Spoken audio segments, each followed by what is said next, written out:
Oke cuy, selamat datang di video pertama gua. House of the Dragon alias Hot D akhirnya kembali. Episode pertama dari season kedua ini bawa kita kembali ke Winterfell dan wilayah utara alias The North. Ngasih lihat kakek buyut Ned Stark, yaitu Lord Cregan Stark, comebacknya pedang legendaris keluarga Stark yaitu Ice, konflik keluarga Targaryen, skandal rahasia, dan perang yang harus merenggut nyawa seorang anak. Tapi sebelum lanjutin episode baru ini, gua mau recap singkat momen-momen penting terakhir dari season sebelumnya.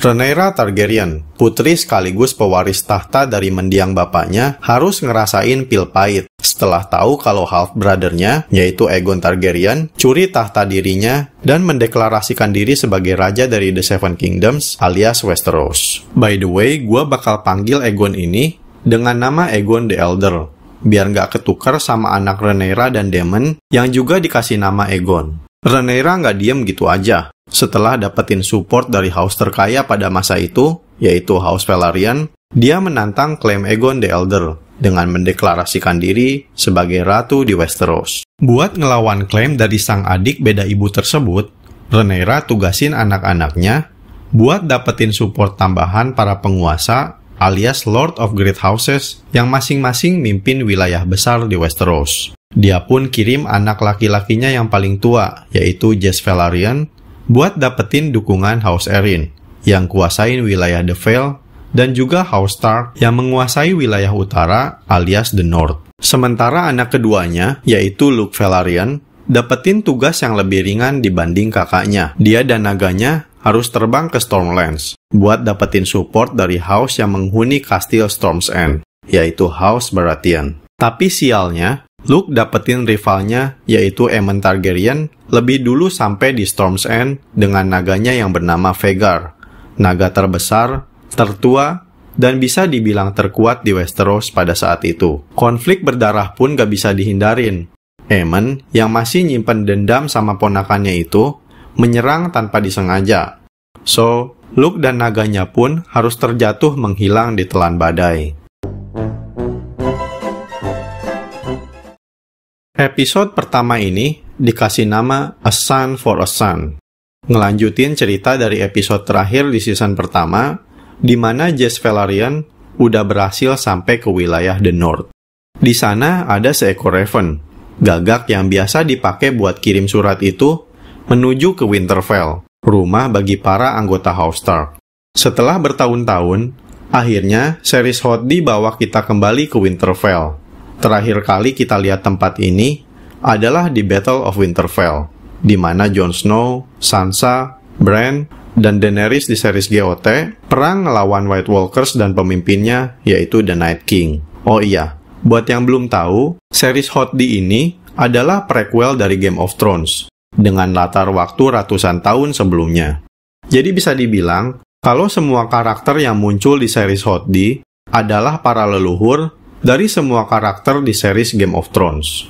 Narator ceritain budaya atau tradisi. Di setiap awal winter di The North, bakal dipilih beberapa orang dengan cara loteri untuk bergabung dengan The Night's Watch, yaitu garda militer yang punya tugas berjaga di The Wall dari wildlings yang ingin menginvasi Westeros dari utara. Di GOT, kita juga ngelihat pasukan The Night's Watch. Bahkan sang karakter utama, yaitu Jon Snow, pernah jadi Lord Commander di garda militer ini, yang pada saat itu cuma diisi oleh para kriminal, pemerkosa, musuh kerajaan, dan sampah masyarakat lainnya. Intinya nggak ada yang spesial dari kesatuan ini, dan tugas menjadi anggotanya pun dianggap sebagai hukuman. Tapi di series Hot D sekarang, yang ambil latar waktu ratusan tahun sebelum GOT, The Night's Watch adalah garda militer yang spesial dan terhormat. Jadi semua orang yang terpilih menganggap kalau ini adalah tugas terhormat, bukan hukuman. Semua yang terpilih, mau itu rakyat biasa atau bahkan anggota keluarga Stark pun, akan siap jika terpilih. Di The Wall, kita dikasih lihat Jace Velaryon yang lagi ngobrol dengan Lord Cregan Stark, pemimpin keluarga sekaligus pemimpin wilayah The North, yang pada saat itu ada di umur 20-an. Cregan harus mengemban tugas itu setelah sang ayah, yaitu Rickon Stark, meninggal dunia. Jace dan Cregan ngobrol tentang Torrent Stark. Stark terakhir yang menjadi King of Winter, setelah berlutut dan menyerahkan kekuasaannya kepada leluhur dari Jace, yaitu Aegon the Conqueror. Torrhen adalah alasan kenapa House Stark sekarang bersumpah setia kepada House Targaryen. Di buku yang jadi sumber cerita series ini, yaitu buku Fire and Blood, ceritain tentang bagaimana Jace dan Cregan yang masih muda, tapi udah mengemban tugas yang sangat berat. Itulah kenapa di series ini, penampilan Jace dan Cregan dibikin seolah masih muda banget. Bukunya juga ceritain backstory dari Cregan Stark, di mana ketika bapaknya meninggal, dia harus melawan dan memenjarakan pamannya, yang gak mau serahin posisi atau jabatan yang udah diwarisin sang ayah buat Cregan. Jace bilang, kalau persatuan Seven Kingdoms, yang udah susah payah digapai leluhurnya, bakalan terancam jika semua orang lupa akan sumpahnya kepada mendiang Raja Viserys dan Rhaenyra ibunya Jace sebagai pewaris tahta yang sah. Tapi dengan dinginnya Cregan menjawab, "Stark, do not forget that oath, my prince." Jawaban Cregan juga sejalan dengan sepenggal kata dari ending season ke-1, yaitu, "There has never lived a Stark who forgot an oath." Oath alias sumpah yang dimaksud adalah sumpah dari ayahnya Cregan, yaitu Rickon Stark di episode 1 season 1. So, aliansi antara The Blacks dan The North terbentuk. Tapi bagaimanapun, Cregan punya tanggung jawabnya sendiri di The North, terutama buat The Night's Watch saat musim dingin dimulai. Di tengah dialog keren antara Jace dan Cregan, satu hal yang mencuri perhatian gua adalah Ice, pedang legendaris dari keluarga Stark yang turun-temurun diwarisin oleh ayah kepada pewarisnya sebagai calon pemimpin dari House Stark. Ini adalah pedang yang sama yang dipakai oleh Ned Stark di Game of Thrones buat ngehukum anggota The Night's Watch yang ninggalin tugasnya, dan juga pedang yang sama yang dipakai Ilyn Payne buat menggal kepala Ned Stark. Anyway, pedang ini adalah sebuah great sword, pedang yang terlalu besar buat dipakai di medan perang beneran. Dan sejauh ini, House Stark cuma gunain Ice sebagai pedang seremonial. Ned pakai Ice buat menghukum, dan Cregan kayaknya gendong pedang ini buat menyambut Jace Velaryon sekaligus nunjukin posisinya kepada Jace, kalau dirinya adalah Lord Stark, si penguasa wilayah The North dan Warden of the North. Well, intinya aliansi terbentuk. Tapi karena Cregan juga butuh orang tambahan di The Wall pada saat winter dimulai, akhirnya Cregan janji bakal kirim pasukan lain buat dukung Jace dan ibunya di medan perang. Pasukan yang terdiri dari orang-orang yang udah tua tapi udah berpengalaman dalam banyak pertempuran. Kalau di buku, pasukan yang dimaksud dikenal dengan nama Winter Wolves atau Greybeards, yang nantinya bakal dipimpin oleh Rodrik Dustin, yang dengan sangatnya bilang dia dan pasukannya berani mati buat Rhaenyra. Kita pun harus berpisah lagi dengan The North ketika sepucuk surat dari Dragonstone diterima oleh Lord Cregan yang berisi tentang kematian Luke Velaryon, adik dari Jace. Surat tersebut menandakan perpisahan antara Jace Velaryon dan Lord Cregan Stark. Scene berpindah ke Dragonstone, di mana Princess Rhaenys dan naganya, yaitu Meleys, baru aja mendarat setelah pulang dari patrolinya buat jaga blokade armada laut milik suaminya, yaitu Corlys Velaryon. House Velaryon yang ada di kubu The Blacks, yaitu kubu yang support Rhaenyra Targaryen, saat ini ngeblokir akses laut menuju King's Landing, yang bakal berakibat terputusnya jalur dagang dan supply buat kubu The Greens, kubu yang support Aegon the Elder. Di sana, Rhaenys udah ditunggu oleh Daemon Targaryen, suami dari Rhaenyra, yang maksa Rhaenys dan naganya buat kembali ke King's Landing dan balesin kematian Luke Velaryon. Hal gegabah dan penuh emosi ini seolah ngingetin kita kembali siapa itu Daemon Targaryen, adik dari mendiang Raja Viserys ini selalu pengen gunain kekerasan buat selesaiin semua masalah. Gak heran kalau orang-orang sebut Daemon sebagai The Rogue Prince. Daemon bilang kalau naganya yaitu Caraxes plus Rhaenys dan Meleys bakalan bisa ngalahin Vhagar. Hal ini cukup masuk akal karena Caraxes adalah naga yang berpengalaman di medan perang, dan Meleys, yang dikenal sebagai naga yang paling ngebut, kayaknya bisa unggulin Vhagar, naga terkuat sekaligus terbesar yang masih hidup. Tapi perintah yang bukan dari Ratu Rhaenyra itu ditolak mentah-mentah oleh Rhaenys, yang juga ingetin kalau posisi Daemon cuma sekedar king consort dari ratu yang belum diakui secara resmi. Oh iya, kalau ikutin strategi The Black Council di ending season terakhir, harusnya Daemon sekarang posisinya ada di Harrenhal. Tapi karena kematian Luke, somehow planning ini di-cancel, dan Daemon masih stay di Dragonstone di saat Queen Rhaenyra pergi ke Stormlands buat cari jasad anaknya yang udah gugur. Rhaenyra berdiri di Shipbreaker Bay, tempat di mana Luke dan naganya jatuh. Tapi sayangnya, yang Rhaenyra temuin cuma serpihan sayap Arrax, yaitu naganya Luke. Hal ini kurang lebih sama kayak di buku, di mana beberapa hari setelah kejadian, sebagian tubuh Arrax muncul terbawa ombak, tapi enggak dengan penunggangnya. Ada rumor di bukunya yang bilang, kalau sebenarnya Luke selamat dari kejadian itu. Dia berhasil berenang ke tempat aman, tapi dia kehilangan ingatan tentang siapa dirinya, dan menjalankan sisa hidupnya sebagai seorang nelayan. Tapi dari banyaknya rumor beredar, gak satu pun yang benar, karena tubuh dari Prince Luke Velaryon gak pernah ditemukan. Dan ini pun kayaknya terjadi di series ini. Kita juga dapetin scene menarik dari Corlys Velaryon, alias The Sea Snake. Sedikit callback tentang karakter ini di season sebelumnya, di mana dia hampir mati di Stepstones dan hampir gak kembali dari lautan. Tapi untungnya, dia berhasil dapetin kembali Stepstones, kuasain lagi The Narrow Sea, dan kembali dengan selamat, walaupun dalam keadaan cukup parah. Kita semua udah tahu kalau putra dari Corlys, yaitu Sir Laenor Velaryon, mati alias hilang, alias kabur, intinya udah nggak ada. Terus adiknya, yaitu Faemon, yang pengen ambil alih posisi Corlys, harus tewas di tangan Daemon. Dan satu-satunya ahli waris buat posisi dan kekuasaannya atas House Velaryon dan Pulau Driftmark, yaitu Luke Velaryon, malah ikutan tewas. Jadi sekarang Corlys bingung, siapa yang harus gantiin posisi dia jadi Lord Velaryon kalau nggak ada ahli waris alias heir. Dan scene ini pun jawab itu semua. Corlys nemuin seorang awak kapal bernama Elyn. Sedikit spoiler, kalau Elyn di bukunya disebut sebagai Elyn of Hull, dan nanti lebih dikenal sebagai Elyn Oakenfish. Di buku, dia diceritain sebagai anak di luar nikah dari Laenor. Tapi kayak yang kita semua tahu di season sebelumnya, Laenor adalah kaum pelangi. Jadi rumor lain pun muncul, kalau Elyn adalah anak haramnya Corlys Velaryon.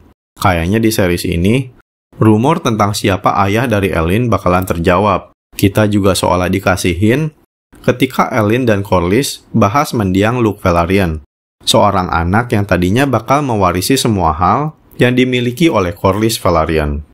Di King's Landing, kita dikasih lihat kalau kota ini sekarang berwarna hijau, alias dipenuhi oleh The Greens dan prajurit dari House Hightower. Sedikit detail menarik, originalnya, sijil dari House Hightower adalah sebuah mercusuar dengan api berwarna merah. Tapi api tersebut bakal berubah menjadi hijau saat House yang berada di wilayah The Reach ini memanggil bantuan Bannerman-nya dan mendeklarasikan perang. Itulah kenapa di season sebelumnya, kita lihat Alysanne Hightower muncul secara mengejutkan dengan memakai dress warna hijau, seolah mendeklarasikan perang kepada Rhaenyra dan didukung penuh oleh para kerabatnya dari Old Town. Singkatnya, itulah kenapa kubu yang dukung Aegon the Elder disebut sebagai The Greens. Kita juga ngelihat Sir Arry Cargill yang ada di tengah-tengah prajurit dari Hightower. Mereka secara sigap siapin sebuah Scorpion Bolt, karena ada seekor naga yang mendekat. Walaupun ternyata itu adalah Vhagar dan Aemon. Hal ini mereka lakukan mengingat saat ini statusnya adalah berperang, dan masing-masing pihak punya beberapa ekor naga. Jadi kalau ada naga yang kelihatan mendekat dari kejauhan, Scorpion Bolt bakal disiapin buat coba jatuhin naga-naga tersebut. Upaya ini sama kayak yang dilakuin oleh Cersei Lannister dan Euron Greyjoy di Game of Thrones, waktu mereka berusaha jatuhin naga-naga milik Daenerys. Bahkan di sejarah kisah ini, sebuah Scorpion Bolt berhasil jatuhin seekor naga bernama Meraxes. Helena Targaryen, istri dari Aegon the Elder, kelihatan lagi ngejahit sebuah bentuk naga di baju berwarna hijau. Buat kalian yang belum tahu, seekor naga berwarna emas dengan latar warna hijau adalah banner atau panji perang milik Aegon. Selain untuk membedakan banner yang dia pakai dengan milik Rhaenyra, banner punya Aegon ini merepresentasikan dua hal. Pertama adalah naga berwarna emas, adalah naga dari Aegon. Naga yang disebut sebagai naga tercantik yang pernah ada, karena sisiknya yang berwarna emas. Naga itu adalah Sunfire, yang juga dikenal dengan julukan The Golden. Dan untuk latar berwarna hijau, adalah warna untuk merepresentasikan House Hightower, karena Aegon adalah setengah Targaryen dan setengah Hightower. Jadi itulah kenapa Banner dan baju Aegon adalah naga berwarna emas dengan latar berwarna hijau. Aegon nyamperin anaknya, tapi ternyata itu adalah Jaehaera, sedangkan yang dia cari adalah Jaehaerys. Jaehaera dan Jaehaerys adalah anak kembar yang lumayan sulit buat dibedain, bahkan sama bapaknya sendiri. Helaena bilang kalau dia takut sama tikus. King's Landing dikenal sebagai kota yang banyak tikus, terlebih Kastil The Red Keep, tempat di mana keluarga kerajaan tinggal. Hal ini bisa terjadi karena tikus-tikus tersebut bisa sembunyi di lorong dan ruangan rahasia yang tersebar di Red Keep. Lorong-lorong rahasia ini sengaja diciptain pada masa pembangunan kastil ini. Raja pada saat itu adalah Maegor Targaryen, atau yang biasa disebut sebagai Maegor the Cruel. Dia merintah para pekerja untuk bikin lorong dan ruangan rahasia. Dan setelah pembangunan selesai, dia membunuh para pekerja yang mengetahui setiap lorong dan ruangan tersebut. Itulah kenapa di season sebelumnya kita bisa lihat kalau Daemon bisa nguping rapat tertutup dari konsil King Viserys. Dan juga kalau di Game of Thrones, kita bisa lihat Varys the Spider akses lorong-lorong rahasia itu. Karena hal tersebut, The Red Keep punya yang namanya Red Catcher, orang yang bertugas buat nangkep-nangkepin tikus. Tapi kayak yang kita tahu di season sebelumnya, kata-kata dari Helaena selalu punya maksud lain. Jadi apakah benar yang dia takutin itu tikus atau hal lain? Scene selanjutnya kita lihat Alicent Hightower dan juga Lord Commander of the Kingsguard, yaitu Criston Cole, yang lagi bersilat lidah. Sebenarnya dari season ke-1, gue udah menduga hal ini bakal terjadi. Selain karena Alicent adalah janda dari mendiang King Viserys, Criston Cole menurut gue adalah orang yang munafik, dan juga Oathbreaker, yang punya masalah dalam mengatasi emosinya sendiri. Alicent bilang mereka nggak bisa lakuin itu lagi, tapi mari kita pantau aja sejauh mana skandal ini berlangsung. Alicent dan Criston tiba di Small Council-nya Aegon. Di sana kita kembali lihat Otto Hightower sebagai Hand of the King, Tyrion Lannister sebagai Master of Coin, Jasper Wild alias Iron Road sebagai Master of Law, dan Grandmaster Orwyle. Di sana mereka diskusi tentang progres pembentukan aliansi. Dari banyaknya Great House, The Green sudah dapetin support dari House Lannister. Saudara kembar Tyrion Lannister, yaitu Jason Lannister yang sekarang jadi pemimpin House-nya dan Westerlands, udah memperkuat wilayah barat buat Aegon. Stormlands yang dipimpin oleh House Baratheon bakal meresmikan dukungan buat Aegon setelah Floris Baratheon akan dinikahi oleh Aemon. Dan juga yang udah cukup bisa dipastiin adalah wilayah The Reach. Walaupun sejatinya, The Reach adalah daerah kekuasaan dari House Tyrell, tapi House Hightower yang merupakan vassal buat House tersebut pada saat ini punya power yang lebih kuat, baik power secara politik, ekonomi, atau militer. So, singkatnya, House Hightower yang mewakili wilayah The Reach mendukung klaim Aegon the Elder. Di season sebelumnya, Hobart Hightower, kakak dari Otto, adalah pemimpin dari house-nya. Tapi di season ini, Hobart udah meninggal, dan posisinya dilanjutkan oleh anaknya, yaitu Ormond Hightower, yang mana adalah ponakan dari Otto Hightower. Dari semua kejadian setelah kematian Luke Velaryon, Alicent Hightower sebenarnya masih pengen berdamai. Dibuktikan dengan upayanya mengirimkan pesan permintaan maaf atas kematian Luke buat Rhaenyra. Tapi Orwyle berpendapat gak ada balasan dari Rhaenyra, dan juga blokade laut House Velaryon yang nutup akses laut ke King's Landing adalah tanda kalau perang ini udah gak bisa dihindarin. Dan buat ngatasin blokade House Velaryon di lautan, Orwyle pun bilang kalau The Greens butuh Master of Ships, dan dia pun saranin Lord Dalton Greyjoy, anak muda yang jadi pemimpin House Greyjoy sekaligus Iron Islands, yang lebih dikenal dengan nama The Red Kraken. Di bukunya disebut kalau Dalton Greyjoy adalah seorang bocah berusia 16 tahun yang haus darah, dan memiliki Valyrian Steel Sword bernama Nightfall. Bisa dibilang, kalau Dalton belum jelas mau mihak ke kubu yang mana. Yang jelas dia cuma cinta 3 hal di hidupnya: the sea, his sword, and woman. Dan semboyan dari House Greyjoy, yaitu We Do Not Sow, adalah tanda kalau Greyjoy lebih memilih menuai hasil sendiri daripada harus menabur usahanya dalam perang kakak beradik yang belum tentu menguntungkan buat para Ironborn. Aegon the Elder tiba di ruangan tahta, di mana Iron Throne berada. Di sana dia memakai mahkota punya leluhurnya, yaitu Aegon the Conqueror. Dia juga melakukan tugasnya sebagai raja, yaitu mendengar keluh kesah rakyatnya. Di tengah proses ini, ada satu karakter yang paling menarik perhatian. Dia adalah Hugh. Kalau ngelihat dari official website-nya, Hugh adalah seorang blacksmith yang berjuang mencari nafkah buat anak perempuannya yang lagi sakit. Tapi buat kalian yang udah baca buku Fire and Blood, tentu tahu siapa Hugh ini. Di bukunya, dia adalah Hugh the Hammer. Yang jelas, dia bakalan punya role yang cukup penting di series ini. Dengan sopannya, Hugh curhat kalau dia adalah seorang pandai besi yang udah buatin Scorpion Bolt untuk The Greens. Dan dia butuh dukungan finansial yang lebih dari kerajaan. Aegon ngeiyain, bahkan berencana ngasih bayaran lebih. Tapi kalau kita lihat ekspresi wajah Otto Hightower, dia kelihatan gak setuju. Selesai sesi curhat, langkah kaki Aegon harus terhenti. Setelah Larry Strong, Master of Whisperer, ngajak Aegon buat bicara empat mata. Banyak yang dia omongin. Tapi yang jelas, dia coba hasut Aegon buat mecat Otto Hightower dari jabatannya sebagai Hand of the King. Karakter kayak Larry Strong alias The Clubfoot ini ngingetin kita kembali ke karakter paling licik di Game of Thrones, yaitu Littlefinger, yang lakuin semua hal, bahkan ngadu domba para lord demi kepentingannya sendiri. Di sebuah ruangan, Otto dan Alicent ngobrolin suatu hal. Yang jelas, Alicent masih tetap pengen dapetin kemenangan dengan cara damai, yaitu Rhaenyra berlutut dan Aegon lanjutin bertahta. Cara yang dia pikir sama kayak yang mendiang Viserys inginkan. Tapi kita semua tahu, kalau yang Viserys mau adalah Rhaenyra yang nerusin tahtanya. Dan Otto Hightower bilang, kalau cara buat dapetin kemenangan sekarang adalah lewat jalan kekerasan. Sebuah jalan yang aku sebut jalan kekerasan. Armada Laut Velaryon yang melakukan blokade menjegal sebuah kapal.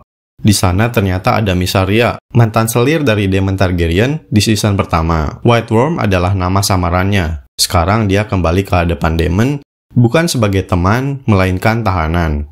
Daemon menuduh kalau Mysaria udah terlibat dengan upaya Aegon the Elder buat mencuri tahta Rhaenyra. Setelah itu, Daemon terlibat argumen dengan Sir Eric Cargill. Eric adalah kembaran dari Arik Cargill, anggota Kingsguard Aegon the Elder. Sedangkan Eric memilih buat meninggalkan posisinya di King's Landing dan juga saudara kembarnya demi melindungi Rhaenyra. Eric dan Arik menjadi seorang Kingsguard di umur 18 tahun. Dua kembar identik tersebut mengucapkan sumpah yang sama untuk melindungi keluarga kerajaan. Sekarang mereka terpisah karena nggak tahu harus apa saat keluarga kerajaan saling berperang. Hal ini nunjukin kalau perang saudara di keluarga Targaryen ini nggak cuma mecah belah Seven Kingdoms, tapi juga misahin dua kembar identik yang ada di bawah sumpah yang sama sebagai Kingsguard. Queen Rhaenyra akhirnya kembali di hadapan The Black Council. Cuma satu kalimat yang keluar dari mulutnya, I want Aemon. Dari scene ini, gue seolah kembali ngeliat Daenerys waktu ngerespon kematian Missandei. Objektif dari Rhaenyra buat dapetin Iron Throne sekarang berubah jadi dendam. Dia nggak jelasin gimana caranya, yang jelas The Blacks harus dapetin Aemon. Dan kematian Luke harus dibalaskan dengan Fire and Blood. Prince Jace Velaryon yang baru aja pulang setelah petualangannya dari The Vale dan The North sampein ke ibunya kalau dia udah dapetin dukungan dari The Vale. Jane Arryn yang masih punya hubungan darah dengan Rhaenyra deklarasiin dukungannya dengan satu syarat, sebuah naga harus standby buat berjaga di The Vale. Persyaratan dari Jane Arryn cukup logis, karena The Vale, khususnya The Eyrie, adalah wilayah yang punya pertahanan natural yang bikin susah buat diserang, terkecuali oleh naga. Hal ini pernah terjadi di perang penaklukan Aegon the Conqueror, di mana salah satu istrinya dengan gampangnya terbang lewatin setiap pertahanan di The Eyrie, sampai akhirnya melucuti kekuasaan House Arryn sebagai raja di The Vale. Tapi kabar dari Jace tentang deklarasi dari The Vale bikin gua lumayan kesel. Ini artinya, series ini skip petualangan Jace di The Vale. Di lain tempat, Alicent Hightower, seorang wanita soleha, berdoa kepada The Seven. Dia berdoa untuk ibunya, Ellery Florent, mendiang suaminya, King Viserys, dan juga buat Lucerys Velaryon. Dan di waktu yang bersamaan, The Blacks ngadain upacara pemakaman Luke di Dragonstone. Sebagai seorang suami yang baik, Daemon punya niatan balesin dendam istrinya, walaupun harus dapetin informasi dari Mysaria. Mantan selirnya itu masih punya koneksi di Red Keep, tempat di mana keluarga Aegon the Elder tinggal. Jadi di kegelapan malam, Daemon pergi ke King's Landing secara diam-diam. Di saat Daemon udah pakai hoodie layaknya Grim Reaper, selalu ada kematian setelahnya. Di sana dia nemuin seorang anggota Gold Cloaks. Dia adalah Blood, Gold Cloaks yang kebenaran benci sama keluarga Hightower. Walaupun bersumpah buat menjaga King's Landing, para Gold Cloaks alias The City Watch tetap loyal sama Daemon, yang merupakan mantan Lord Commander of the Gold Cloaks. Karena bagaimanapun, Daemon lah yang nempatin The Gold Cloaks di puncak kejayaannya, dan bahkan jadi satu kesatuan yang cukup dihormatin pada saat itu. Sebelum dan sesudah Daemon, The Gold Cloaks cuma pasukan yang jagain King's Landing layaknya satpam. Ratusan tahun kemudian, kita bisa lihat gimana The Gold Cloaks diisi orang-orang gak guna kayak Janos Slynt, kayak di series Game of Thrones. Di sana Daemon juga nemuin seorang Ratcatcher bernama Cheese. Di buku, Cheese disebut lebih mengenal seluk-beluk The Red Keep ketimbang burungnya sendiri. Dan yang lucu, di series ini pun dia bilang kayak gitu. I know them better than the shape of my own cock. Anyway, buat kalian yang baca bukunya, pasti udah tahu siapa itu Blood and Cheese. Mereka berdua adalah dua orang yang ditugasin Daemon buat membalaskan dendam sang ratu, yaitu A Son for a Son. Dan di series ini, targetnya adalah Aemon Targaryen, orang yang paling bertanggung jawab atas kematian Lucerys Velaryon. Dan dimulailah malam mengerikan Blood and Cheese, yang diawali lewat saluran pembuangan, lorong-lorong rahasia yang diciptain Maegor the Cruel, sampai ngelewatin raja yang lagi mabuk bareng para penjilatnya. Mereka berhasil nemuin hal yang sebenarnya bukan mereka cari, yaitu Queen Helaena Targaryen, yang lagi jagain kedua anak kembarnya, Jaehaera dan Jaehaerys. Dan malam mengerikan itu pun berakhir dengan akhir yang sama seperti di buku, A Son for a Son. Jaehaerys, anak lelaki sekaligus calon pewaris tahta Aegon the Elder, menjadi korban selanjutnya dari perang yang diciptakan kakak beradik beda ibu ini. Dan episode ini pun diakhiri dengan Helaena yang kabur membawa Jaehaera sembunyi di sebuah ruangan, di mana Alicent dan Lord Commander of the Kingsguard sedang olahraga malam. Well, episode ini punya kesan tersendiri buat gua. Kita akhirnya bisa kembali lihat seorang Stark, walaupun harus kehilangan banyak cerita yang bisa digali dari petualangan Jace di The North, kayak persahabatan antara Jace dan Cregan, bahkan rumor tentang Jace yang tergoda gadis cantik bernama Shara Snow. Di episode ini, kita juga ngelewatin petualangan Jace di The Vale, Sistertown, bahkan persinggahan Jace di White Harbor, satu-satunya kota yang ada di The North, dan juga rumah bagi House Manderly. Gak sampai di situ, bahkan series ini pun ngerubah sebagian cerita Blood and Cheese dari originalnya. Tapi di sisi lain, gua ngerti maksud dari Ryan Condal yang cuma pengen ngasih spotlight ke konflik 3 house besar di masa itu, yaitu Targaryen, Velaryon, dan Hightower, yang ternyata berhasil bikin series ini terfokus. Dan series ini juga berhasil ngasih dialog-dialog keren yang sebenarnya nggak ada di buku. Gua rasa series ini berhasil angkat chapter A Son for a Son dari bukunya jadi sebuah episode epic dengan nama yang sama. Makasih banget buat kalian yang udah nonton video pertama gua ini sampai beres. Like, share kalau kalian suka. Vala Morgulis.